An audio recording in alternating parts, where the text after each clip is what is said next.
Apocalipse 1. Apo. Apocalipse 1, versículo 1 a 4.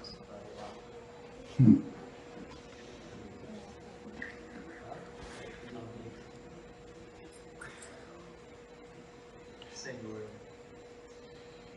o teu livro que já está aberto para nós. Amém, Senhor. Esse livro já está aberto para nós. Amém. O Senhor não deixou nada complicado para nós. Sim, Senhor. Pedimos que o Senhor nos dê Amém. sabedoria, Senhor. Sim, Pai. Uma mente centrada nesse livro, Sim. nas revelações, aquilo que já está revelado, Amém, Senhor. está escrito aqui. Verdade. Leva-nos a compreender Amém. o que já está revelado. Leva mesmo, Que Senhor. não há nenhum enigma. É verdade, Pai. Esse livro não está fechado. É, Senhor. Algumas profecias ainda estão seladas, Sim. mas o livro está aberto para nós. Verdade, Senhor. Obrigado pela revelação, Senhor. Amém. Amém, Senhor. Apocalipse 1, versículo 1 a 4. Eu estou lendo a textual. De vez em quando eu vou pedir para um irmão ou outro, né, como a gente tem feito, fazer uma leitura na sua versão diferente. Porque, às vezes, como diz o irmão Gino, o gol está com outra tradução, né? O ponto é a outra tradução que faz e não essa. E, às vezes, a gente vai ter que recorrer ao texto grego mesmo. Hoje, eu achei que a gente poderia avançar já para o versículo 4, mas por que eu estou pedindo para a gente ler do 1 ao 3, do versículo 4, mas eu pedi para a gente ler, na verdade, de 1 ao 3, eu falei do 1 ao 4, mas é do 1 ao 3, né? Por quê? Porque ainda tem uma coisa a considerar dentro dessa sessão, né? E os irmãos vão ver que é mais uma coisa muito importante que faz toda a diferença quando você entende isso e lê o Apocalipse. Então, que o Senhor nos dê graça. Vamos ler do 1 ao 3? Revelação, eu estou lendo a textual. Revelação de Jesus Cristo que Deus lhe deu para manifestar aos seus escravos o que deve ocorrer em breve. E a declarou enviando-a por meio de seu anjo ao seu escravo João, o qual deu testemunho da palavra de Deus e do testemunho de Jesus Cristo, de tudo quanto viu. Bem-aventurado o que lê e os que ouvem as palavras da profecia e guardam as coisas nela escritas, porque o tempo está próximo. Amém. Então, como o Antônio já orou e a gente fez em oração concordando, né, que o Senhor nos guie nesse tempo, irmãos. Queria chamar a atenção dos irmãos para coisas que a gente já falou como um recapitular. Então, na última reunião nós vimos a expressão importante, né? A expressão grega que aparece aqui, quando diz que as coisas que em breve devem acontecer, que no grego é a expressão de genistai en tachei, né? O Frank hoje me corrigiu bondosamente, eu pedi para ele, falei, irmão, a expressão está correta? Ele falou, irmão, só que o ki grego, que é o x nosso, ele não tem som de ki, né? Na pronúncia mais clássica de Erasmo, ele tem som de ri. Então você tem que falar tachei, e não takei, né? Mas a expressão tachei, em grego, ela é a origem da palavra taqui, da taquicardia, quando você fala do aceleramento, da rapidez do batimento do coração. Então, tachei. E essa expressão degenistai em tachei significa as coisas que, quando começarem a acontecer, ocorrerão dentro, porque a preposição em é uma preposição locativa, dentro de um espaço rápido, tachei, né? Então isso significa que o Apocalipse, a revelação de Jesus Cristo, irmãos, isso é muito importante para a gente poder entender isso aqui. O Apocalipse de Jesus Cristo é uma revelação que Deus deu, que estava velado nos tempos dos profetas do Antigo Testamento, e que foi revelado para mostrar a nós que quando essas coisas começarem a acontecer, elas terão que acontecer num tempo rápido. Num tempo rápido. Não é como as traduções traduzem, que diz que as coisas que em breve devem acontecer. Se você coloca as coisas que em breve devem acontecer, você vai dar a ideia de que o Apocalipse era para acontecer ali rapidinho. Era para não demorar muito tempo. Mas, irmãos, já faz 2000 anos, quase, que o Apocalipse foi nos dado por meio de João. E nesses 2000 anos, isso não é um tempo demorado, irmãos? Se a gente falar assim, não, mas é porque estava falando numa linguagem profética, igual Pedro, né?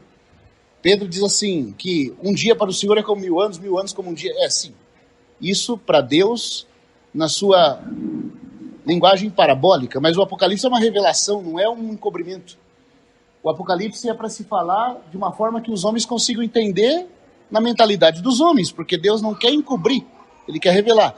Então, não pode ser dessa forma. E também porque o grego já realmente quer dizer isso. Que o Apocalipse é um conteúdo de revelação que quando for começar a acontecer, genestai, da onde vem a palavra Gênesis, genestai, quando ele tiver origem no seu processo de acontecimento, vai acontecer dentro de um período rápido de cumprimento. Né? Oi? Quando estiver, né, desde o seu início até o seu apogeu, vai ser um período muito rápido. Então esse é um ponto, irmãos, importantíssimo. Nós também já falamos da autoria do livro, falamos da natureza do livro e falamos da divisão do livro. Isso aí a gente já viu. Só para recapitular, qual que é a primeira seção do livro? Qual que é a primeira parte do livro? Aonde a gente fica sabendo as divisões que o próprio Senhor Jesus estabeleceu. Não é uma coisa que nós inventamos. Ah, irmão, vamos ver aqui, porque vamos ver, o selo talvez abriu, talvez não abriu. Não. Qual é a divisão que o Senhor Jesus estabeleceu ainda para João? Capítulo 1, versículo 19. Eu sei que parece repetitivo, irmãos, mas se a gente decorar isso é tão bom. Você nunca mais vai ser confuso ao ler. Então, como o Luquinha falou aí, né? O que está escrito no 1,19? Escreve, não, conta as coisas que tens visto, as coisas que viste. E as que são, as que estão sendo, seria a melhor tradução. E outras? As que estão a ponto de suceder, as que ainda irão suceder. Então, as coisas que viste diz respeito ao Senhor glorificado em pé entre os candelabros. As coisas que estão sendo, é o cuidado deles com os candelabros. E as que hão de suceder depois. A visão do Senhor, a visão dos candelabros e a visão futura a partir do capítulo 4. Então, a partir do capítulo 4, todo o livro de Apocalipse é futuro. Por quê? Porque a voz abre no céu falando o que para João? Sobe para aqui, e eu te mostrarei as coisas que hão de suceder depois. Então, nada que João viu do capítulo 4 para frente já aconteceu. É tudo futuro. Inclusive, como na primeira reunião a gente estava até conversando com o Antônio, os outros irmãos, se você pegar a construção grega da expressão que João fala, e eis armado no céu um trono. A expressão armado, na verdade, é um trono posto configurado. Agora, o trono eterno de Deus não é configurado no céu. Esse trono posto é a mesma expressão de Daniel. E eis que foram postos uns tronos. E se você olhar a expressão de Daniel 7, postos uns tronos, com Apocalipse 6, armado, posto um trono, você vê que é a mesma cena de Daniel 7 e Apocalipse 4. Elas se dão no tempo em que o Filho do Homem deve receber o reino.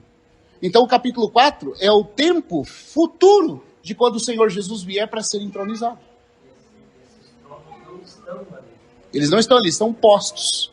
Né? Exposto no céu um trono. É como se fosse ter uma reunião Uhum. em uma sala, Isso. um trono, e agora outros tronos São introduzidos com uma nova sessão. Então, uma sessão administrativa de tronos. De novo, irmãos, vou falar para os irmãos, por que isso é importante? Porque, embora eu respeito muitos irmãos que vê diferente, mas você não tem como... Se você falar porque o capítulo 4 é a cena desde sempre, então você vai ter um problema com a voz que falou do céu. Tudo que você vai ver aqui, João, é as coisas que vão suceder depois. E a primeira coisa que João vê, portanto está incluído no escopo da visão, é um trono posto. Então, se o trono está dentro das coisas que ele viu, é porque o trono também não é um trono que está desde sempre. O Pai tem um trono no céu dentro do santuário. Mas o capítulo 4 não fala do trono no santuário. É o trono para a sessão de julgamento. Porque Deus está vindo vindicar suas normas, sua ordem sobre esse mundo, que foi rejeitada. Sua lei. É uma ação judicial. A gente não entende muito isso, irmãos, porque a gente vive aqui, como eu falei, numa democracia que nem democracia é direito, que não funciona.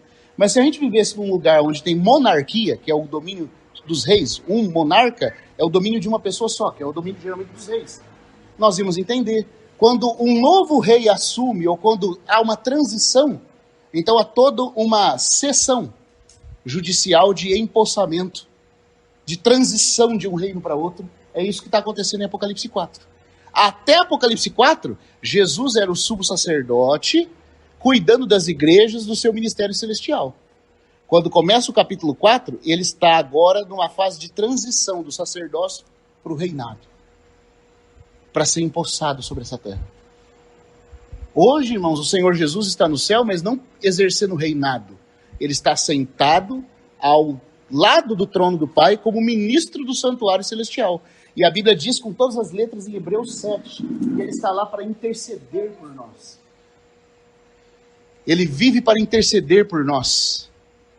E pode salvar totalmente os que por ele se chegam a Deus. Bendito seja o Senhor. Nós estamos aqui, a igreja está sendo edificada, muita coisa está acontecendo, a salvação dos homens é possível, o avanço é possível porque Jesus está lá. Mas vai chegar uma hora que ele vai deixar de estar ao lado do trono, e como Apocalipse 5 mostra, o cordeiro vai estar em pé diante do trono, não mais ao lado do trono.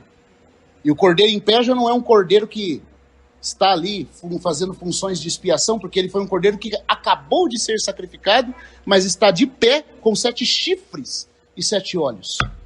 Chifres falando de poder, olhos falando de perscrutar e de uma soberania nos seus cuidados.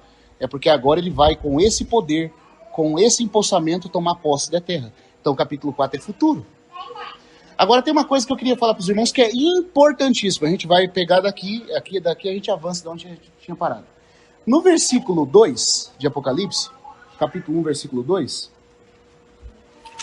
quem aqui já ouviu falar assim, não, mas Apocalipse é tudo simbólico, isso aí é tudo um sistema de símbolo, nada aqui é literal. Aí sabe o que acontece, irmãos? Na história da igreja, os chamados amilenistas. Os amilenistas não creem que o milênio é literal. Por quê? Porque João falou por símbolo. Por que os gafanhotos... Essa semana eu recebi um vidinho de um irmão indignado, um irmão da Assembleia de Deus, indignado com os pastores da Assembleia de Deus que mandaram para ele um vídeo de drones voando, né? Vários drones assim, parecendo um monte de inseto, parecendo aqueles aleluia, voando assim no céu, e o pastor comentava, tá vendo, gente, olha que coisa. É claro que João estava falando era disso aqui, porque imagine João sendo transportado no tempo, né? E vendo essas coisas, ele não tinha linguagem para falar, irmão, ele tinha que falar que isso aqui é gafanhoto. Dente de leão sair do abismo. Acaso os drones saem do abismo, irmão? Porque os gafanhotos que João vê saem do abismo. Mas os pastores, e são pastores, ele falou assim, irmão, eu estou indignado porque os pastores clássicos jogaram fora a interpretação fidedigna da palavra, literal da palavra, e agora dizem que tudo era símbolo, tudo é fantasia. Algumas coisas nem vão acontecer. Mas você sabe como é que a gente limpa isso, irmãos? Pela própria palavra de Deus. E eu queria mostrar para os irmãos aqui no versículo 2 de Apocalipse, que esse erro de interpretação, ele se baseia num desconhecimento de uma palavra usada aqui. Então, olha aí no capítulo 1, versículo 2. Acho que, na verdade, é 1, é o finalzinho do 1. Vamos olhar o finalzinho do 1. Eu pensei que era o 2, mas ver o finalzinho do 1. Revelação de Jesus Cristo que Deus lhe deu, né, para manifestar aos seus escravos o que deve ocorrer em breve. Ou as coisas que quando começarem a acontecer, ocorrerão rapidamente. E a declarou. Essa é a palavra que eu quero chamar a atenção dos irmãos. E a declarou. Essa palavra no grego, ela é a palavra... Deixa eu ver qual é a pronúncia dela aqui. Na versão King James fala o qual comprovou. Comprovou. Não sei se está sendo. Notificou a sua, né? Aqui fala declarou. Nem declarou, nem comprovou, nem notificou. Está falando o que realmente João falou. A palavra grega é... Deixa eu pegar aqui certinho a pronúncia dela. Ela vem de semanen. Agora aqui está com um prefixo epsilon no grego. Tem um E antes do semanen. É semanen. É semanen. Essa é a palavra grega. Irmãos, eu queria pedir atenção dos irmãos, que eu quero ir com muita delicadeza aqui para a gente poder pegar, porque se a gente entender isso aqui, vai ser outra chave que vai abrir o livro de Apocalipse. Ela vai quebrar a ideia do simbolismo, só simbolismo. Vai fazer exatamente isso. E o livro não é um livro Exatamente. Sabe por quê, irmãos? Deixa eu explicar uma coisa para os irmãos que é maravilhoso. Presta atenção aqui. E que o Senhor nos dê graça para a gente entender. Aqui é um verbo, não é um substantivo. A palavra semeion também está ligada à semântica. Só que semeion é um substantivo. O que é um substantivo? A palavra substantiva significa substância. Significa uma coisa, o que a coisa é. Por exemplo, essa mesa, a palavra mesa é um substantivo. Se eu estou descrevendo a qualidade dela, se ela é de madeira. A mesa amadeirada, a mesa marrom. Marrom é um adjetivo, porque está descrevendo a característica da mesa, e o substantivo é a mesa. Certo? Então, numa oração, numa palavra, você tem o substantivo e o adjetivo. E o que é o verbo? O verbo é uma ação praticada para com as partes que interagem ou para com esse substantivo que está na oração. Se eu disser, por exemplo, que eu sentei na mesa, qual que é o substantivo aí, né, da oração? É a mesa. Qual que é o verbo? Sentar. O verbo é uma ação que você pratica em relação ao substantivo. Deu para entender? Igual a palavra corrida. Vou dar um exemplo. Você pega e fala assim, isso é uma corrida. A corrida é o substantivo, é o que a coisa é. Agora, se eu falo que eu corri a corrida, é o verbo em relação ao substantivo. O verbo correr a corrida, que é o substantivo. Deu para entender, irmãos? O verbo é uma ação, o substantivo é a coisa. Semeion é um substantivo. Se tivesse escrito a palavra semeion aqui, então eu poderia dizer que o anjo falou por símbolo. Porque semeion é símbolo. Está dando para entender isso? Eu poderia então dizer que o anjo falou por linguagem simbólica com João, porque ele usa semeion. Você sabe onde é usada a palavra semeion em Apocalipse, por exemplo? Capítulo 12, versículo 1. Vamos abrir lá para os irmãos lerem? Capítulo 12, versículo 1. Vamos começar no 12, 1. Então,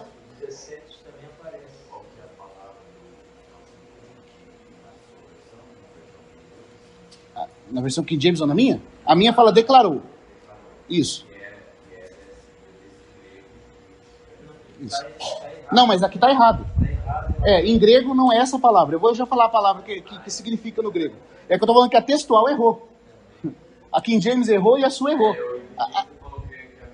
As três traduções erraram em relação a traduzir o que está no grego. Não. Eu estou usando para explicar. Aqui a palavra é um verbo. Como é que é? Deixa eu ver a palavra aqui. Não, a palavra grega aqui é esemanen. Esemanen, que é semane. Mas tem um prefixo epsilon. Esemanen. Então é um verbo. Se tivesse a palavra semeion, aí é um substantivo. Então, em Apocalipse 12, 1, vamos abrir lá. Mas para que ficar estudando essas coisas gregas, essas coisas? Se você não estudar isso, aqui é um verbo, lá é um substantivo. No Apocalipse 12, 1 é um substantivo. Vamos ler lá. Ele vai apontar para uma substância, né? Isso, para uma coisa. Ele vai apontar para uma coisa. A coisa do capítulo 12 é a visão de uma mulher e de um dragão. E lá é usada a palavra semeion, que é símbolo. João está dizendo que aquilo é um símbolo. Agora aqui ele não está dizendo que isso aqui é um símbolo. Ele usa um verbo. Então deixa eu explicar para os irmãos. Quando ele põe o verbo esemane, em grego, ele está querendo dizer que alguém fez algo em relação àquilo que deveria, se não fosse feito, ser visto como símbolo. A ideia aqui é que o anjo, à medida que a visão foi sendo mostrada, ele foi explicando para não ser símbolo, para não ser entendido como símbolo. Essa é a ideia, irmãos. Porque essemanei significa que uma coisa, se não fosse explicada, seria visto como um símbolo estranho, mas que a partir de que é explicado, não tem mais mistério, não pode ser visto como símbolo. E nem como mistério mais. É isso que o anjo fez com João. Então, o verbo declarou não está totalmente errado, mas também não está totalmente certo, porque não foi só uma declaração, foi uma explicação. A melhor tradução seria, e que ele explicou por meio do seu anjo. Aí o anjo vai explicando. E explica o que essa cena vai ser quando acontecer literalmente. Entendeu? Então não é que... Aí sabe o que acontece? As pessoas que não estudam isso confundem verbo com substantivo e passam a dizer que o anjo estava comunicando-se por meio de símbolos. Isso está errado. Não que o Apocalipse não contém símbolo, mas quando contém, ele usa o substantivo e não o verbo. Quando tem símbolo, o anjo fala que é símbolo. Quando tem símbolo, ele fala, vi um símbolo no céu. Ah, ali você tem que entender como símbolo.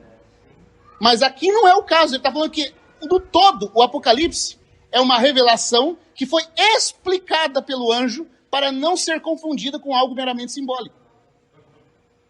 É um verbo, não é um substantivo. Deu para entender, irmãos? Então vamos lá no 12:1. Então, o Daniel está falando sozinho, Oi? A outra? Semane. Semane. O semane vem de semeion, mas semeion é quando a coisa é substantiva. Quando põe semane, aí é um verbo. É um verbo em relação ao substantivo. O verbo indica que uma ação está sendo feita em relação ao que, se não fosse de outro jeito, seria substantivo. O anjo está explicando. E nós vamos ver várias cenas onde o anjo começa a explicar para João. João vê, não entende, o anjo fala, dir-te-ei o mistério. Explicarei para você o que é isso. Então é tão interessante isso daí, porque não cabe em nossa interpretação onde o anjo já interpretou. Essa palavra semeion aparece no capítulo 12 e aparece no 17. No 17, uma mulher montada numa besta, e ela fala como ela está vestida, e o seguinte, só que o anjo explica isso. O significado. Da visão simbólica. Isso.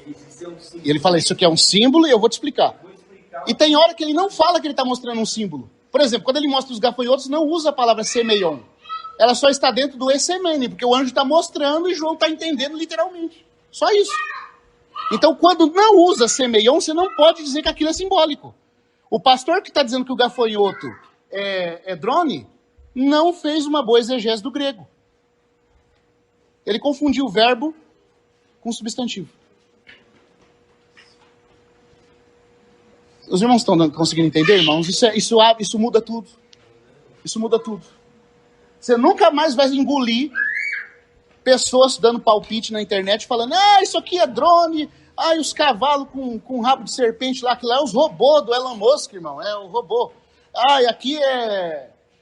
Não, irmãos. Mas João não tinha como falar, por isso que ele falou desse jeito. Você acha que o profeta, num tempo passado, não tem como usar uma linguagem para descrever uma tecnologia futura? Então me explica como é que Ezequiel falou das rodas. Porque até hoje você não tem uma tecnologia de uma roda transversada dentro da outra que corre em 4 direções. Com tudo que o Elon Musk fabricou, ele não fabricou isso. Eu quero ver uma roda girar de um sentido e girar do outro. E a mente humana fabricar isso. Não fabricou. É uma tecnologia supranatural, para cima do natural. E Ezequiel conseguiu descrever. Então que negócio que é esse que de Ezequiel não conseguir descrever o drone? João não conseguiu descrever o drone, é por isso que ele chamou de gafanhoto. Irmão, você está querendo dizer que o Deus Todo-Poderoso não tem capacidade de dar uma linguagem própria para o servo dele para falar o que quer falar?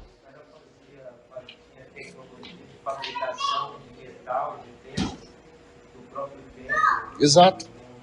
E não sabe falar?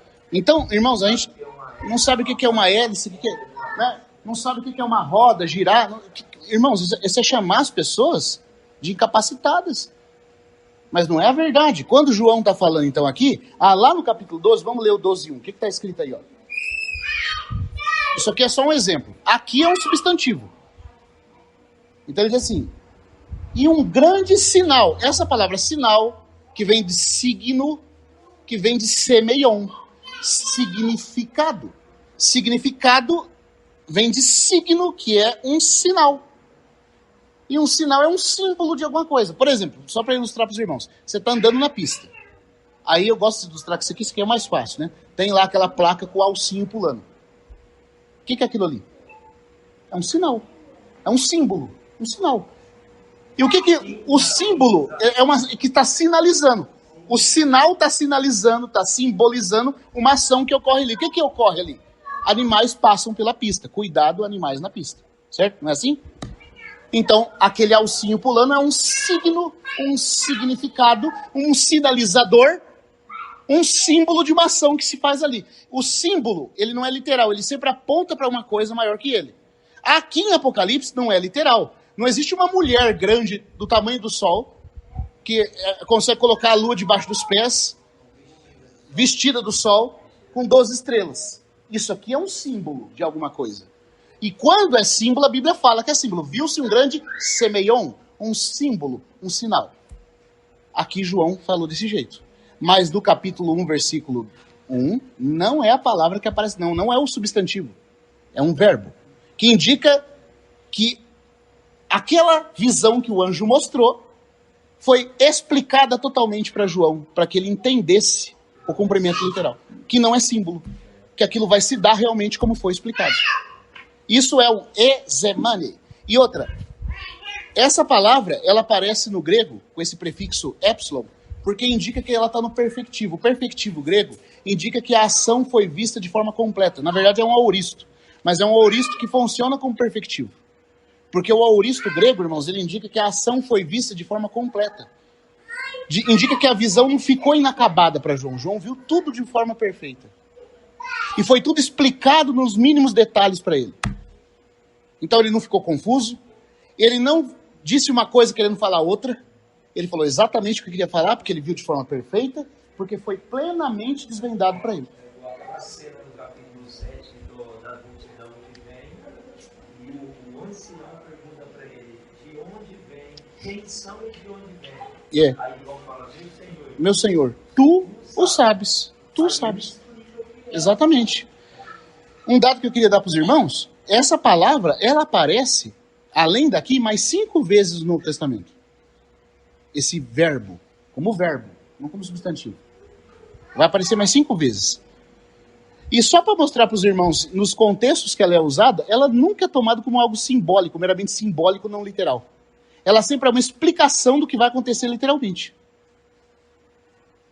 Ela não é um sistema simbólico, que não acontece realmente como foi mostrado. O sistema simbólico é um símbolo que pode não ser aquilo de verdade. Não, essa palavra, sempre que ela é usada, o verbo indica uma explicação de uma ação que vai acontecer do jeito que está descrito. Você sabe onde ela é usada a primeira vez no Novo Testamento? Em João capítulo 12. João usa ela. Em João 12, versículo 32 e 33. Vamos ler lá? Oi? Eu achei que fosse o nome de Cristo. Não, é o outro. É na mesma sessão, mas lá em João 12, vamos ler lá? 12, 32 e 33.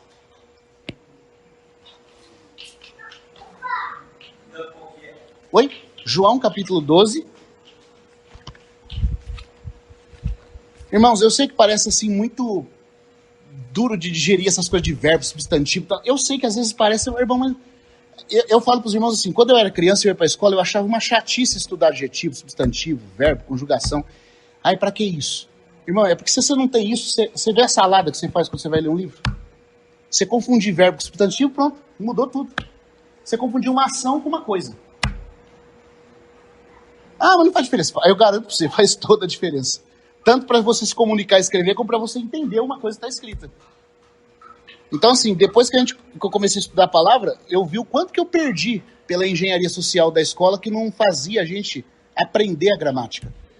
É uma perda. Eu fico feliz de saber que as irmãs estão vindo aqui com os meninos aqui fazendo homeschooling, né? Ensinando da melhor forma, para crescer saudável, para crescer sendo ensinado, irmãos, e conseguindo ler um texto e fazer uma interpretação. O nosso governo, Satanás, ele quer prejudicar nossas faculdades, irmãos, de uma maneira tão horrenda, para que a gente não consiga fazer nem diferença básica de uma interpretação de um texto. Aí quando você vai ler um livro desse tão importante, você fica perdido e confuso. Porque até o tradutor está confuso. Até o tradutor misturou as coisas. Eu vi irmãos sérios falando que o Apocalipse é simbólico, porque o verbo usado aqui é o que tem origem no semeion, portanto é a mesma coisa. Mas verbo não é substantivo. Tem toda a diferença. E olha que são pessoas que leem o grego. Eu estava falando com o Antônio. Como que pode estudar grego, estudar faculdade, estudar grego tanto tempo, e aí confundir, irmão, uma coisa básica. Verbo com substantivo. Eu estava falando com o Anderson Frente sobre isso, e falou, irmão, a pessoa que faz isso ao traduzir um texto, ela tem que voltar, pelo amor de Deus. Porque isso é básico para um tradutor, é saber a diferença disso. Mas, ó, só para mostrar para os irmãos, nas outras 5 ocorrências do Novo Testamento, quando esse verbo é usado. Vamos em João 12, então, versículo 32 e 33. Agora, o 32 fala assim: e eu, quando for levantado no alto, de sobre a terra, a todos atrairei a mim mesmo. Aí olha o 33, aqui João vai usar o verbo que ele usou lá. Isto dizia dando a entender, esse dando a entender, é o verbo usado em Apocalipse. Para expressar, ou para deixar explicado, claramente. Significando. Entendeu? Esse é o verbo certo. Não é para deixar simbólico, não entendido. É para realmente explicar. Simbólico é o capítulo 4, o capítulo 3 de João, quando ele está falando que a serpente de bronze foi levantada. Isso, ali é simbólico. É a mesma situação, só que lá é símbolo, porque ele está usando analogias, está usando parábola. Aqui não. Por que eu sei que não, irmãos? Porque Jesus falou o quê? Que quando ele fosse levantado, ele atrairia todos. Aí João explica. Isso ele diz para dar a entender, para dar significado. Para, como é que é? Aí, explicar. Então, quando Jesus falou que ele ia ser levantado, o que aconteceu na hora que ele chegou na cruz? Ele foi ou não literalmente levantado?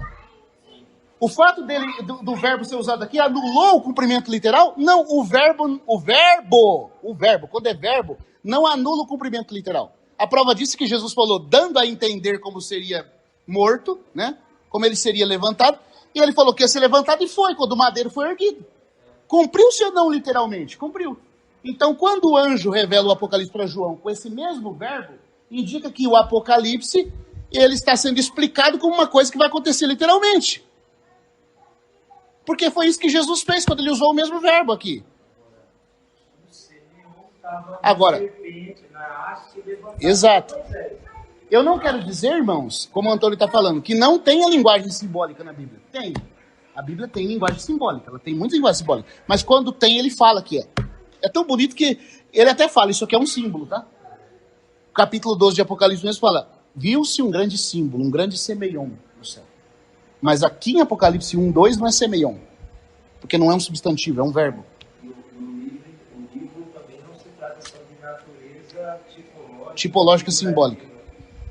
98% do livro é literal. É tudo literal. Só uma porção ou outra, quando ele usa símbolo, ele fala, aqui é um símbolo, tá? Ele já deixa a pista para você não se perder. Ele já diz que aquilo ali é um símbolo. Os irmãos estão conseguindo acompanhar isso? Isso muda tudo na leitura. Porque senão você vai ver símbolo onde não tem e vai deixar de ver onde tem. Outro lugar onde esse verbo é usado, eu estou bem nota para não deixar perder. Ó. É no capítulo 21 de João agora, versículo 18 e 19. João 21, lá quando ele fala com Pedro. Né? No 22, esses sinais foram escritos. Mas aqui não. Esse aqui é o que ele fala para Pedro. Quando Pedro, ele fala assim, tu me amas, Pedro? E Pedro fala, eu te amo, Senhor. Né? Apacenta as minhas ovelhas. Aí ele fala assim, Pedro se entristeceu, porque Jesus disse, tal. Aí continua o versículo. Que Jesus falou para ele, quando você era mais jovem, você se cingia. E andava para onde você queria. Mas quando você for velho, o que vai acontecer? Outro vai, o que está escrito aí? Te cingir. E vai te levar para onde você não quer. Aí o João explica de novo. Isto Jesus disse, o quê? Para significar. Não é para ocultar, não é para simbolizar. É para dar significado claro. Do tipo de morte com que Pedro glorificaria a Deus. Então, o dar a entender aí é por quê? Porque, segundo a história, Pedro morreu crucificado. Ele foi, de fato, cingido num lugar onde ele não queria. Ele foi preso num lugar onde ele não queria. Foi levado para onde não queria. Foi levado para onde não queria. Foi preso. Morreu crucificado de cabeça para baixo. Então, esse dar a entender, dar significado, como o Luquinha falou na tradução dele, é a mesma palavra, o mesmo verbo usado no versículo 1 de Apocalipse. Agora, o fato de Pedro ser cingido não aconteceu literalmente, ele não foi preso literalmente. Então, irmão, porque o verbo é usado aqui, não está falando de linguagem simbólica, está falando de cumprimento literal. O anjo está explicando o que vai acontecer de forma literal no livro. Outro lugar onde é usado. E esse aqui é para matar o negócio. Esse aqui não é para deixar dúvida. Atos capítulo 25, versículo 27. Atos 25, 27. Paulo estava sendo julgado e ele apelou a César. Aí, ele foi ouvido por mais de uma autoridade, e quando chega aqui no capítulo 25 de Atos, ele está diante do rei Agripa. Aí o que acontece? Atos 25, versículo 28. Vamos começar no 28, 26 que é melhor. A respeito dele não tenho nada concreto que escrever ao soberano. Aqui, né, é o Paulo sendo apresentado a Agripa. Atos 25. Então ele está falando assim, ó, não tenho nada do que acusar esse tal de Paulo diante da sua alteza, rei Agripa. Eu nem sei porque que os judeus estão entregando ele para mim. É uma briga entre eles aí. Tem a ver com ressurreição, com Messias, com esperança de Israel. Eu não entendo nada disso. Eu só entendo de lei romana. Eu não tenho nada que de fato acusar ele. Mas eles estão insistindo e ele está até apelando a César. Então aí no versículo, continuando falando. Portanto, tenho trazido ante vós, e especialmente ante ti, rei Agripa, para que uma vez celebrada a audiência preliminar, tenha eu algo que escrever.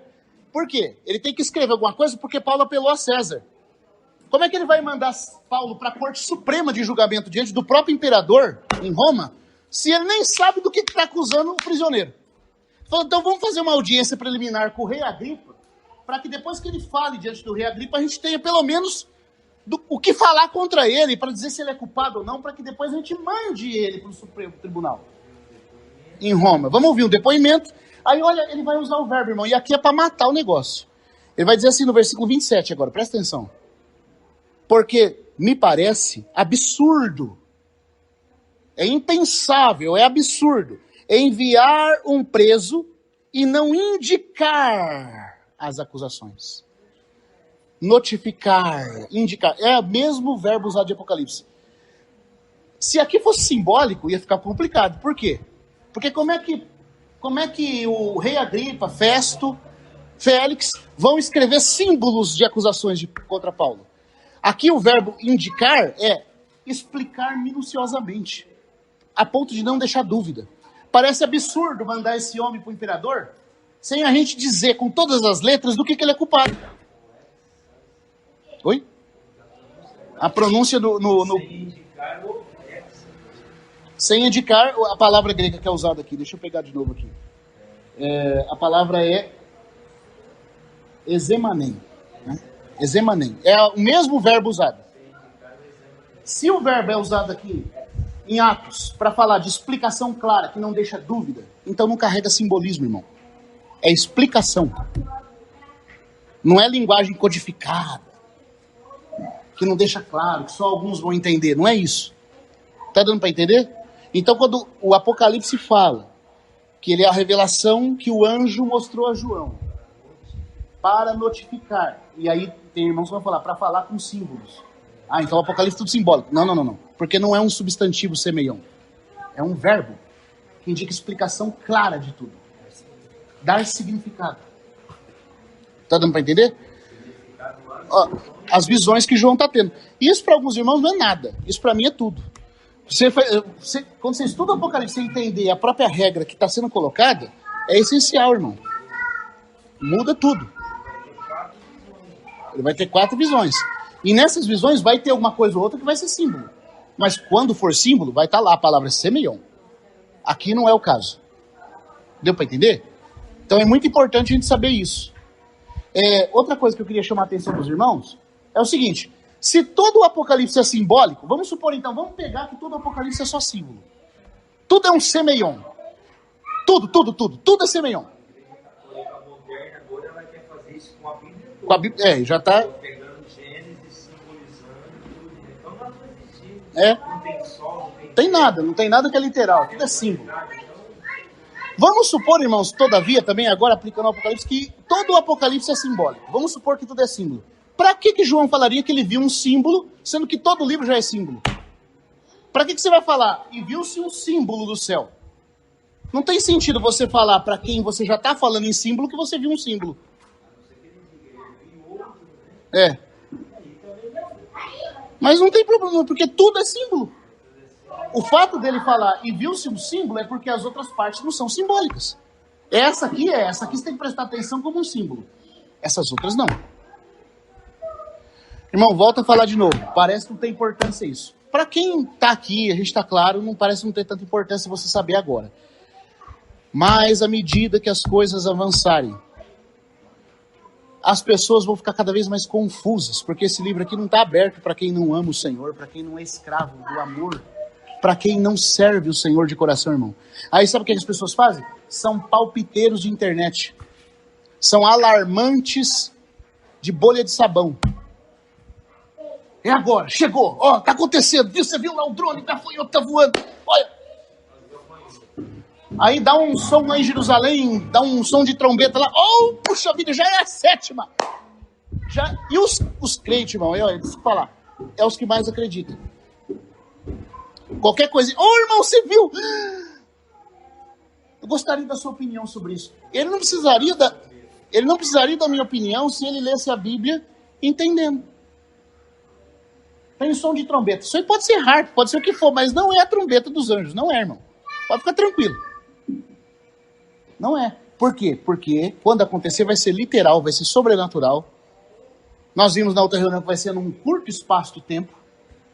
Então nada disso aconteceu ainda. Nós estamos aguardando. E bem-aventurado aquele que lê, que ouve, que guarda e que ama a vinda do Senhor. E que crê nessas coisas, irmãos. É o único livro, como eu falei, que abre com uma bênção no Novo Testamento e que tem uma advertência para aquele que despreza e perverte a profecia. Uma ameaça. Então, assim, nós não devemos ler esse livro de qualquer forma. Essas coisas que a gente está considerando, eu estou falando, nós estamos fazendo preliminares aqui ainda. Mas essas preliminares são importantes para que a hora que a gente entrar no livro, nós não nos percamos. Irmão, isso aqui é simbólico e literal. Como é que é isso aqui, irmão? Está aqui, irmão. As regras, a chave interpretativa está sendo dada pelo próprio João no início do livro. Esse é um ponto. Outra coisa que eu falei já com o Antônio um pouco antecipado durante a semana, numa conversa que a gente teve, eu queria só falar, porque na outra reunião não deu tempo de falar para os irmãos. Volta aí no capítulo 1 de Apocalipse agora.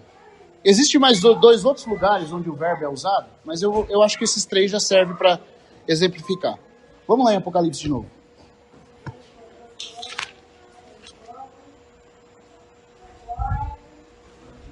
Apocalipse 1. No versículo 1 e 2. Presta atenção nesse detalhe também, que é muito importante. Se a gente entender isso, todos esses detalhes preliminares do versículo 1 ao 3, nas próximas reuniões a gente consegue ler do 4 em diante, já entrando no próprio livro. No versículo 1 fala, Apocalipse, revelação de Jesus Cristo, que Deus lhe deu para manifestar aos seus escravos o que deve ocorrer em breve. E explicou-a, seria a melhor tradução, né? E aí explicou, enviando-a, ou seja, Jesus enviou essa revelação, explicando-a por meio do seu anjo. Então, olha um detalhe aqui, irmãos. O próprio João está dizendo que o conteúdo chamado Apocalipse foi algo que Jesus não revelou de forma direta para ele. Jesus fez a revelação por meio do anjo. Por isso que lá no capítulo 19, vamos lá no 19 agora. Capítulo 19, versículo 10.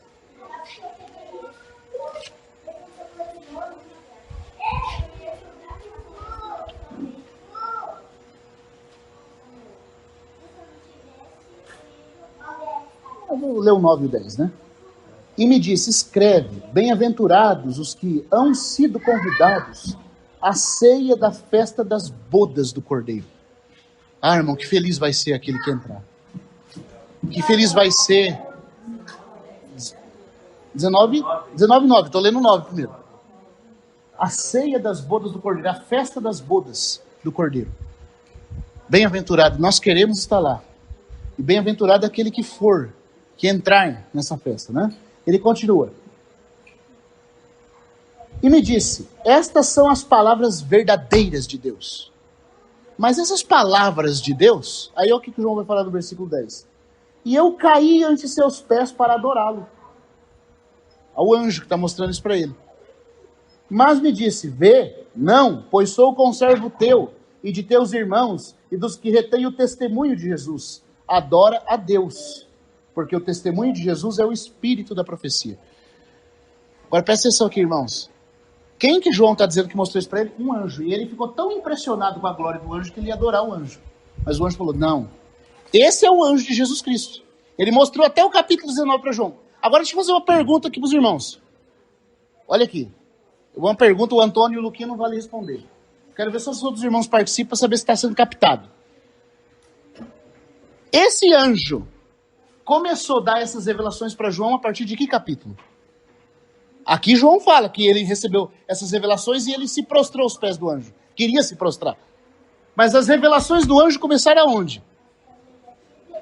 Aqui é quase um final. Depois ele vai tomar a mesma ação de novo numa outra parte da visão no futuro. Mas aonde que começou as visões do anjo? Do anjo. O anjo falando com João e mostrando. Você não... Você falou? Você falou?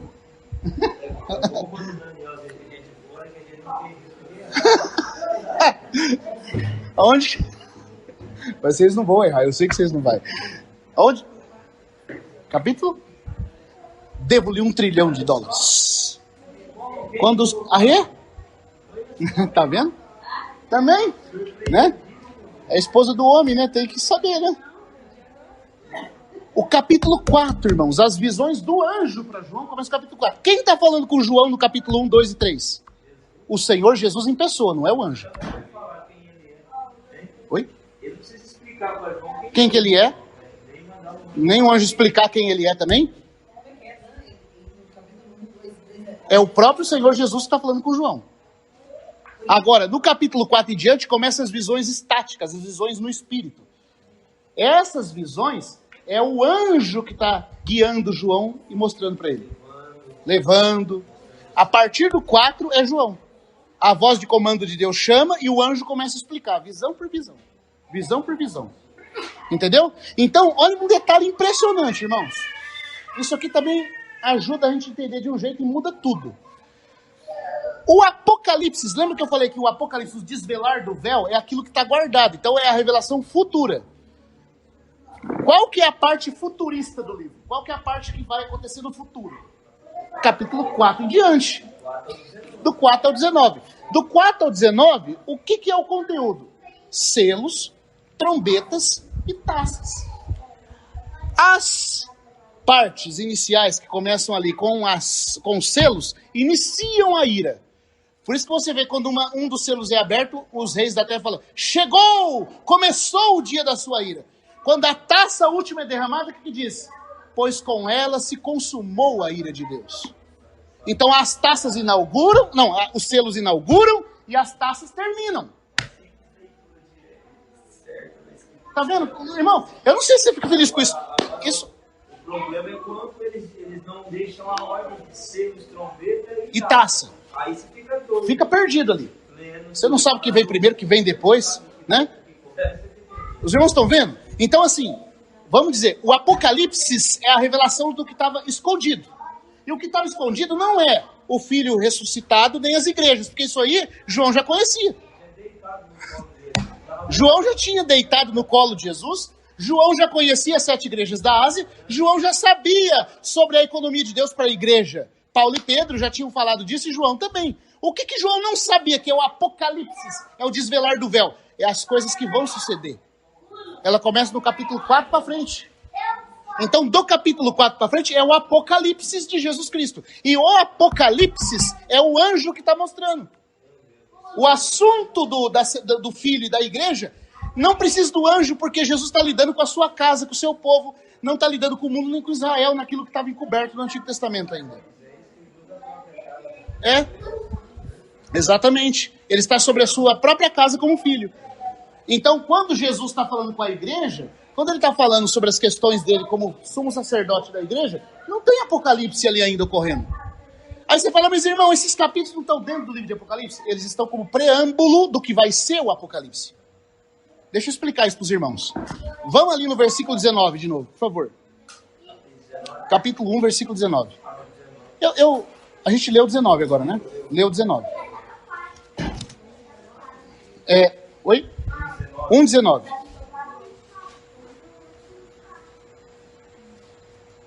Escreve, pois, as coisas que tens visto, e as que estão sendo, e as que estão a ponto de suceder depois destas.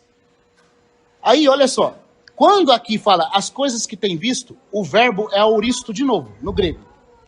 E o verbo auristo usado pelas coisas que viste, sabe o que indica isso aqui? Que quando João olhou, irmão, é importante, usa a sua imaginação agora, por favor.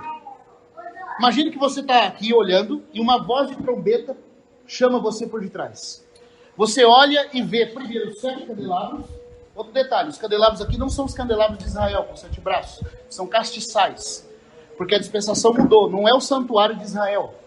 É a disposição de um santuário na era da igreja. Então, você tem aqui o castiçal modificado. E você já reparou que não aparece a mesa dos pães? Não aparece o altar de incenso? O castiçal ficava onde no santuário? Dentro do santo lugar. E no santo lugar era para ter mesa de pães e altar de incenso, não é? Mas aqui não tem. Só tem as lâmpadas. Só tem as lâmpadas. Porque aqui é um santuário no ministério celestial de Cristo para a igreja, não mais para a casa de Israel. E na igreja, Cristo já é o pão vivo. Não precisa de mesa dos pães. Não tem 12 tribos. Não tem, entendeu? Não tem altar de incenso, porque a adoração não é mais num lugar físico, é do Espírito. Mas precisa de luz, porque o mundo gentil precisa de luz. Então ainda tem o quê? Qual é a única disposição preservada? O candelabro.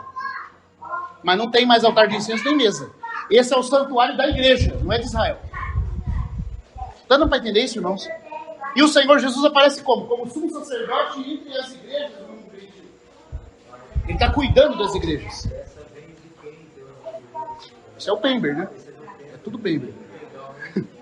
Né? Eu estou falando com o pastor André que muitos que ensinam coisas não citam fontes para que as pessoas não... Aqui eu cito, irmão. Eu cito e estou até para publicar o livrinho.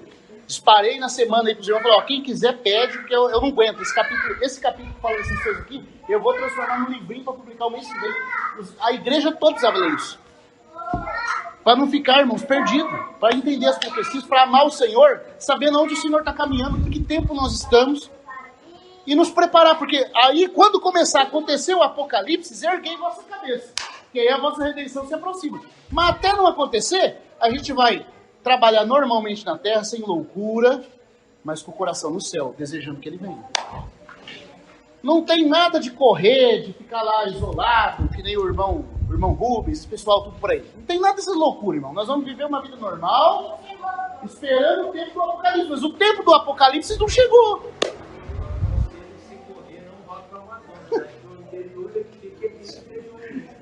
Então, os irmãos estão vendo a disposição do santuário? Deu para entender aqui? Aí, o que acontece? Quando João olha, o Antônio já teve experiência lá. Quando João olha, o que ele vê? Ele vê lâmpadas e um sumo sacerdote andando entre elas. Só que um detalhe, irmãos, por causa que aqui fala, as coisas que viste, o verbo ver aqui está no auristo também, indica uma ação que tinha sido concluída e que estava perto de desaparecer. Quando João vê, a ideia é que isso aqui é só um preâmbulo para uma coisa que vai iniciar totalmente nova. A coisas que viste a revelação dos candelabros e dos próprios... Do Senhor, né, e dos candelabros. E o que está sendo? É o cuidado do Senhor com os candelabros. Mas a visão geral dos candelabros e do Senhor estava como uma coisa prestes a desaparecer. Porque não tem como iniciar o Apocalipse. Eu estou falando Apocalipse porque é assim que está no grego. Apocalipse, né? A gente fala Apocalipse aportuguesando, mas no grego é Apocalipse. Não tem como iniciar o Apocalipse de Jesus Cristo, que é do 4 ao 19, se Deus ainda está tratando com a igreja na terra. Se a igreja ainda é o testemunho de Deus na terra, Deus tem que lidar com ela primeiro. Só depois que passar a era da igreja, Deus se voltar para Israel, para entronizar o Senhor Jesus e lidar com o povo judeu e com os gentios, é que pode começar, irmãos, o Apocalipse, porque esse é o tempo do dia de Jeová. Acho que é 11:26, que fala do veio endurecimento em parte até que haja entrado a plenitude dos gentios. Enquanto não acontecer a plenitude dos gentios, que é Deus arrebatar os vencedores da igreja e encerrar essa era, ele não pode se voltar para Israel. Então ele tem que fazer esse trabalho com os candelabros primeiro. Só que o detalhe, irmão, é que quando João olha, a visão já estava terminando. Significa assim, essa parte do capítulo 2 e 3 é só um preâmbulo para aquilo que é o tema do livro. O tema do livro é o Apocalipse. É aquilo que vai ser mostrado. É o capítulo 4 para frente. Só que esse capítulo 4... Agora, usa a sua imaginação de novo. Vamos voltar a ser criança aqui. Usa a sua imaginação. Jesus está andando entre os candelabros. João está vendo os últimos momentos dele como sumo sacerdote. Cuidando das igrejas. Cuidando do seu povo entre os gentios.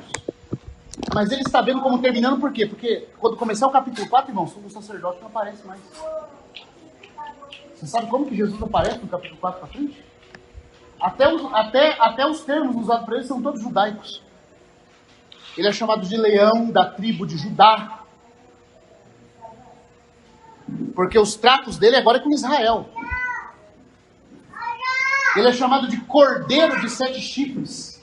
Uma expressão que os judeus, no tempo da edificação do templo de Zorobabel, entendiam muito bem. Os 7 olhos sobre esta pedra. Sabiam muito bem o que aquilo significava. Os termos começam a ser usados no sentido que os profetas usaram, porque agora ele está assumindo não a posição sacerdotal para cuidar, para interceder por nós. Agora chegou a hora, irmãos, dele colocar a casa em ordem e seguindo tudo. Então agora, o sumo sacerdote aparece como um leão cordeiro, em pé, não ao lado do trono. Vamos ver umas expressões que eu quero que os irmãos também prestem atenção, porque é muito importante. Vamos em Hebreus 1. Os irmãos estão acompanhando, irmãos? Está dando para entender isso? Então, o capítulo 1 a 3 é o próprio Senhor Jesus que está falando com João. Do capítulo 4 para frente é o anjo que está comunicando as visões. O capítulo 1 ao 3 ainda não é o Apocalipse propriamente dito, porque são as coisas que foram as que estão sendo. Não tem nada de mistério nisso. João até sabe que elas estão sendo. É as coisas que ele pode entender, que pertencem à economia da igreja. Agora, as coisas que serão depois dessas, isso é futuro, está velado. É isso que é o Apocalipse e que vai ser revelado a João pela instrumentalidade do anjo. O irmão Pember chega a dizer assim, tudo que não for o próprio filho que falou com João é o Apocalipse. Tudo que não é o anjo não é Apocalipse. Tudo que é o anjo é o Apocalipse. Tudo que não é o anjo não é o Apocalipse. Porque a Bíblia diz que o Apocalipse foi dado pelo anjo. Está dando para entender isso? Quando eu estou falando do Apocalipse, eu estou falando do livro, do capítulo 1 ao 22 de Apocalipse. Estou falando do que João chamou de Apocalipse. Apocalipse, desvelar do véu. O Apocalipse, porque Apocalipse é desvelar do véu. A revelação que tirou o véu é o que está indo para o futuro. É isso que João não sabia, que ninguém sabia. Ninguém sabia como essas coisas iam acontecer na ordem. O Deus Todo-Poderoso, o Pantocratos, deu ao Senhor Jesus. E o Senhor Jesus deu. Que vingança. Como é que é essa vingança? Que juízo. Como vai se dar isso, os seus detalhes? Então, isso que é o tema do capítulo 4 para frente. E o que tem no começo? Selos. O que tem no final? Taças. Chegou o dia da ira. Com ela se consumou a ira. Simples. Aí, ficou simples. Aí a gente entende o que a gente está lendo. Né? O Hebreus 8.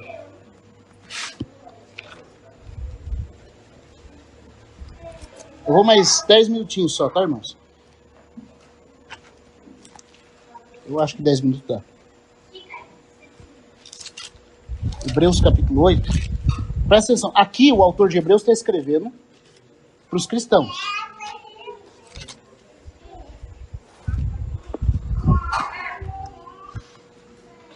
E o capítulo 8 fala assim. Ora, o ponto principal do que viemos dizendo é que temos tal sumo sacerdote que se sentou à destra do trono da majestade nos céus. A coisa mais importante para nós como igreja, irmão, não tem nada mais importante que isso. Nós temos um sumo sacerdote que nos representa a destra da majestade nos céus. Mas Olha que coisa linda. Irmãos, seria maravilhoso a gente poder ver todos os aspectos do ofício sacerdotal do Senhor Jesus. A igreja quase não fala disso porque assim, os cristãos não sabem o que é o benefício do sacerdócio de Cristo. O que ele ministra, como ele oficia. Dons e sacrifícios, diz Hebreus, o sacerdote tem que oferecer. Ele também tem que ter o que oferecer. Isso é glorioso. Nós só estamos em pé. O diabo só não nos destruiu. Nós não perdemos nossa salvação. Nós vamos chegar até o fim. Seremos glorificados. Todo o propósito de Deus vai se cumprir com respeito a nós, porque Jesus é o sumo sacerdote. Grandioso isso. Só que presta atenção numa coisa. O livro de Hebreus fala que esse sumo sacerdote está onde? À destra do trono. Como ministro, como liturgo do santuário celestial.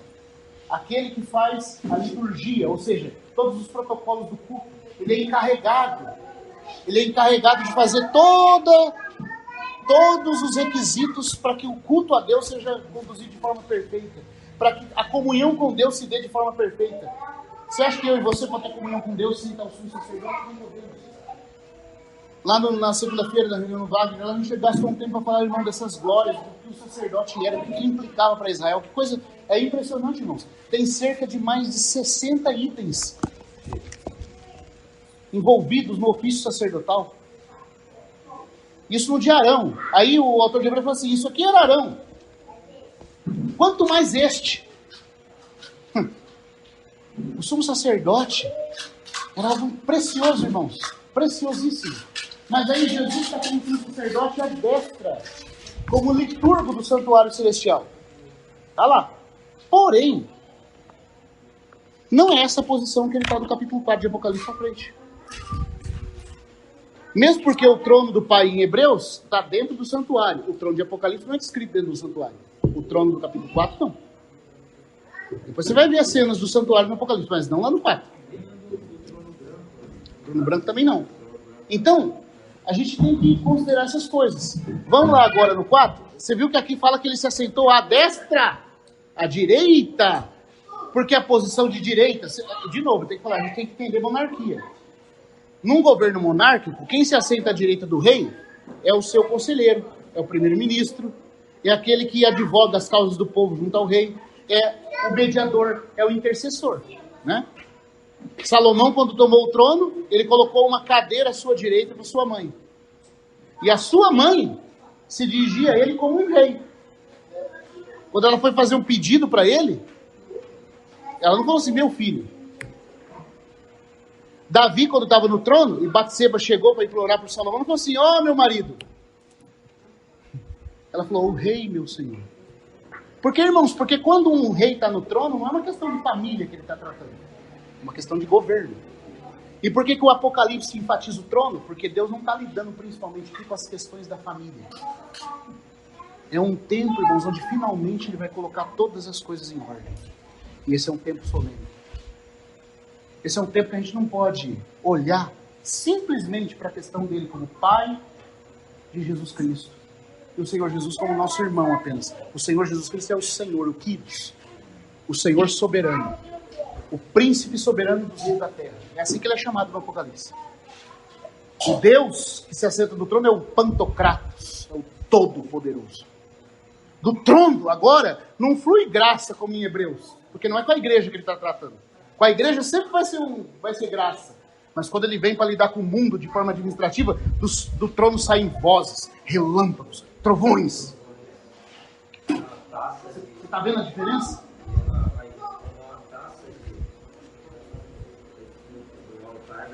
Incenso, misturar com fogo e jogar sobre a terra. O juízo, porque, irmãos, é uma questão de juízo. Aí você fala assim, mas essas coisas não me atraem, irmão.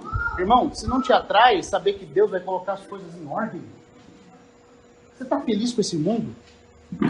Você está feliz de saber que crianças passam fome, são injustiçadas, que os governos oprimem, que existe trabalho escravo, que existe irmãos nossos morrendo? Esse mundo não é um bom lugar para viver. Então quem ama a vinda do Senhor não tem como ficar indiferente a saber que Deus é um juiz. Todos os sangues derramados desde Abel até o final vai ser cobrado. Tudo vai ser compensado, irmãos.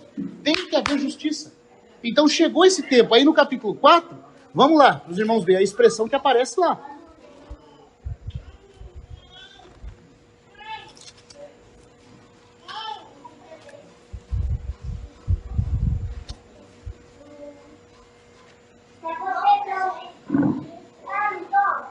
Depois destas coisas olhei, e eis aqui uma porta aberta no céu, e a primeira voz que ouvi, como de trombeta, falava comigo dizendo: sobe aqui, e te mostrarei o que deve suceder depois disto. E imediatamente estive em espírito, e eis um trono estava posto no céu. A ideia no grego aqui foi posto, esse trono não estava ali. Esse trono de julgamento não estava ali, porque não tinha chegado essa hora ainda. Mas João está vendo a cena como ela vai ocorrer. Exposto, armado, configurado, trazido e colocado um trono. É a sessão judicial. É Daniel 7. É a mesma cena de Daniel 7. Aí diz assim, ó. Eu sei que a gente canta, né? Quando a gente canta aqui, principalmente no Partir do Pão, né? Digno é o Cordeiro que foi morto, santo, santo ele é, tá tudo bem. Aí a gente vai, está vestido de um arco-íris, a gente fica achando que é uma coisa linda, né? De ver o Senhor, o arco-íris, né? Você fica pensando no Senhor com aquele brilho de 7 cores, né? Mas presta atenção, o texto aqui fala que esse arco-íris só tem uma cor, não tem 7. Não tem mais 7 cores nesse arco. É um arco na forma de esmeralda. O Deus que está no trono, você sabe qual que é a aparência dele, irmão? Eu quero dizer uma coisa, que isso aqui não é para entristecer a gente, é para a gente ler isso aqui, irmão, e dar pulo de alegria, e falar: oh meu Deus do céu, vai ter um momento, Senhor, onde o Senhor vai se mostrar desse jeito para esse mundo, aonde, como diz o Salmo, haverão de dizer: há um Deus que julga sobre a terra. Sabe qual é a aparência? Ele tem a aparência de cornalina e de sárdio. Na verdade, sardônico e sárdio, né? Jaspe e sardônico. O sardônico, ele é uma pedra que é uma mistura do jaspe, do sárdio com ônix, na verdade. Sárdio com ônix. O sárdio é uma pedra vermelha, como se tivesse sido uma carne cortada recentemente. Você faz um ferimento, ele fica exposto àquela carne cruenta, é a cor do sárdio. E o ônix é uma pedra escura. Então significa ela era usada, essa pedra era usada para mostrar uma profunda angústia ou dor de uma situação. Quando você está indignado de uma situação. O sanguíneo, forte, temperamental, é por causa da cor da carne vermelha do sárdio. Então isso indica que Deus está indignado. Então não é um vermelho. Eu pensava que esse vermelho é vermelho de amor, né? Mas não é vermelho de amor. E o jaspe que está ali, o sardônico é um vermelho que indica sangue, mas também tem uma cor, ele vai da cor de sangue escuro, ficando com tons de laranjado fogo. Tons de laranjado fogo. Então quando João olhou para o trono, ele viu alguém com uma aparência de profunda indignação ardendo em fogo. E o arco que estava ao redor do trono não era um arco-íris bonitinho de 7 cores. Era um arco, irmão, da cor da esmeralda. De um verde profundo. De um verde profundo. E esse arco da cor de esmeralda, aí você tem que estudar a esmeralda na Bíblia, porque a esmeralda tem um significado. Assim como o sardônico, o jaspe, né? A safira, tudo tem significado. A esmeralda na Bíblia, a composição química dela, para começar, ela é uma pedra que quando a luz passa sobre ela, ela é muito rápida para reter a luz, para absorver a luz e fazer com que a luz não se perca. Vamos dizer assim, para registrar a luz, para trazer a luz como uma coisa que é importante. Então, se Deus está com um arco-íris na cor de esmeralda, isso indica que Ele vai trazer à luz todas as coisas. Que Ele é o Deus que se importa com a luz. Que Ele é o Deus que se importa com aquilo que é fato e verdade. Essa é a visão que João está tendo do trono.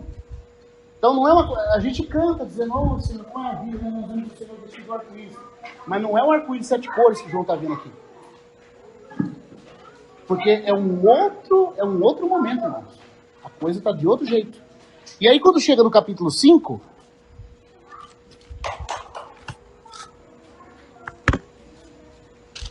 Aí abre aqui, tem o cordeiro, né? João estava vendo o trono, e aí fala assim, e vi na destra do que estava sentado no trono um rolo, escrito por dentro e por fora, selado com 7 selos. E vi um anjo forte que proclamava com grande voz, quem é digno de abrir o livro, o rolo e desatar os seus selos? E ninguém, nem no céu, nem na terra, nem debaixo da terra, podia abrir o rolo, nem olhá-lo. E eu chorava muito, pois ninguém foi achado digno de abrir o rolo, nem de olhá-lo. Aí olha só, mais um dos anciãos me disse, não chores, eis que o leão, agora não é mais a figura do sumo sacerdote, agora ele é o leão. Eis que o leão, o da tribo de Judá, a raiz de Davi, os termos usados são todos com relação a Israel. Raiz de Davi, leão de Judá, é tudo de reinado, é tudo de realeza. Agora Jesus vai tirar o turbante do sacerdote e vai colocar a coroa na cabeça. Agora chegou a hora dele reinar. É o momento onde ele vai assumir o reino. Então quando você canta aquele cântico, principalmente aqui no Partir do Pão, ouve-se o grito de todos os povos. Os reis se dobraram ao Senhor. Ouve-se o brado de vitória. O dia do Senhor chegou. Mas o que é o dia do Senhor, irmão? Tem irmão que pensa assim, é o dia que Jesus voltar. Não. O dia do Senhor é um período de 7 anos de juízos. Com selos, trombetas e taças. E ele está julgando toda injustiça. E colocando tudo no lugar. Começa a ira, consuma-se a ira. E uma série de julgamentos. E o trono no céu está como? Ardendo, trovejando. Com arco cor esmeralda. Com Deus parecendo fogo. Parecendo sangue. É uma aparência terrível de se contemplar. E nessa cena terrível, aquele que pode ficar de pé diante de tudo isso. Uma figura linda, irmãos. Ninguém ousa nem chegar perto desse trono direito. Até os anciãos, eles estão numa posição de reverência. Esses anciãos são os anciões dos anjos. A gente vai ver isso quando a gente chegar nesse capítulo. Mas até eles, irmãos, sabem da solenidade disso. E quando o anjo dá o brado, há um silêncio no cosmos, no universo todo. Ninguém foi achado digno de reclamar o título de propriedade da terra. Porque ninguém havia executado perfeitamente os requisitos. Mas eis que surgiu alguém. João olha e fala, eis que o leão, já não é mais um sacerdote, agora ele ruge. Agora ele vem para colocar as coisas em ordem. A raiz de Davi. Porque ele vai se lembrar do pacto das santas e fiéis promessas feitas a Davi. O trono de Davi em Jerusalém, que está vazio até hoje. Que a ONU vai lá, que todos os políticos vão lá e fala que aquela terra não pertence a Israel, que não existe reino de Israel. Ele vai dizer, eu sou o descendente de Davi. E como descendente de Davi, o reino e o tabernáculo de Davi vão ser reerguidos. E ele é o leão da tribo de Judá. Aí João vê e vê um cordeiro. Mas não é um cordeiro mais para fazer redenção. Porque o cordeiro tinha acabado de ser morto. A obra da redenção tinha sido acabada. Não é que ele não tem mais amor e graça. Mas a ênfase não é no amor e na graça. A ênfase do olhar de João. Ele vê o cordeiro como tendo sido morto de pé. E aí, irmãos, olha, eu queria chegar nesse ponto. Você lembra que Hebreus fala que ele estava onde? Enquanto dura a era da igreja, enquanto os pecadores precisam ser salvos aqui, enquanto nós estamos aqui nessa era onde estamos sendo edificados, o Espírito Santo está trabalhando em nós. Jesus está à direita do Pai intercedendo. Mas quando chega o Apocalipse, ele deixa de estar à direita. Quando abre a sessão do Apocalipse no capítulo 4, no capítulo 5, o que diz aí? Versículo. Isso, pode ler o 6, Antônio. 6. 5, 6. A versão minha diz, nisso aconteceu que reparei no meio do trono e dos 4 seres viventes. Qual a posição dele agora, irmão? Só para um pouquinho, Antônio. Onde que ele está? Ele está à direita do trono aí? Onde que ele está? No meio do trono. No meio do trono. Não está mais à direita do trono do Pai. Ele está no meio porque João está olhando a cena de forma panorâmica, porque ele vê o cordeiro bem diante do Pai. Como um soberano, quem entende monarquia sabe o que é isso. De frente ao trono do Pai. Ele não está na posição de advogado, de sacerdote. Ele está para ser emulsado diante da soberania de Deus. Deus é a alteza. Deus é o supremo governante, que vai agora empossar Jesus Cristo de toda a autoridade sobre a terra. Está de pé. Tem até umas gravuras que pintar essa cena aqui, mostram Deus e o Senhor Jesus junto com ele sentado no trono. Mas como sentado? Aqui está falando que ele está de pé. E não que ele está à direita. Porque mudou, irmãos. Está dando para entender? Houve uma transição de uma era para outra. Acabou a era da graça. Não acabou a graça, mas acabou a era dela. Na verdade, o juiz é para a graça e a amor. Exato. Senão, se não tiver juízo, não tem graça. Porque um Deus que é amor, que não julga, irmãos. Que amor que é esse? Que amor que é esse que vê violência, injustiça e coisas sendo feitas e não resolve? Não é?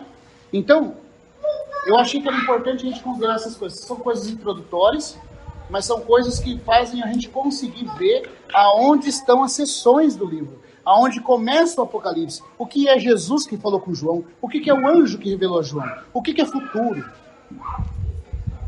Quanto tempo dura isso? O que é simbólico e o que não é? Como interpretar o que é simbólico e o que não é?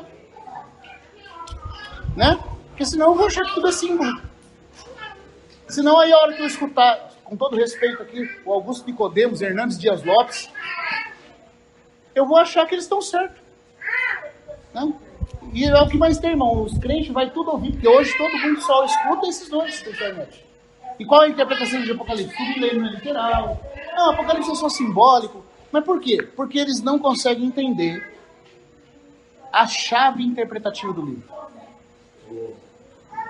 Hernandes Dias Lopes diz que a prisão do diabo no capítulo 20 não é literal, porque como é que você vai entender o espírito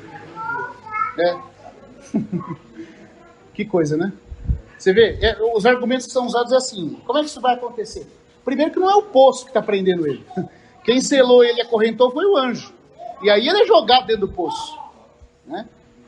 Foi dito que Deus pôs um selo sobre ele. Para que ele não enganasse, o selou, o prendeu. E aí, de fato, quando Deus prende alguém, Deus prende onde quer. Pode ser num poço, pode ser onde for. Irmão. Mas o fato é que ele está preso, não porque uma ação do poço, do abismo, da terra está prendendo, mas porque Deus, de forma sobrenatural, pode fazer isso. É isso que eu falo. Esses cristãos falam que creem em tudo que a Bíblia diz, mas quando escapa alguma coisa da mentezinha deles, eu não posso crer, isso não pode ser verdade. Como que o espírito vai ficar preso num poço?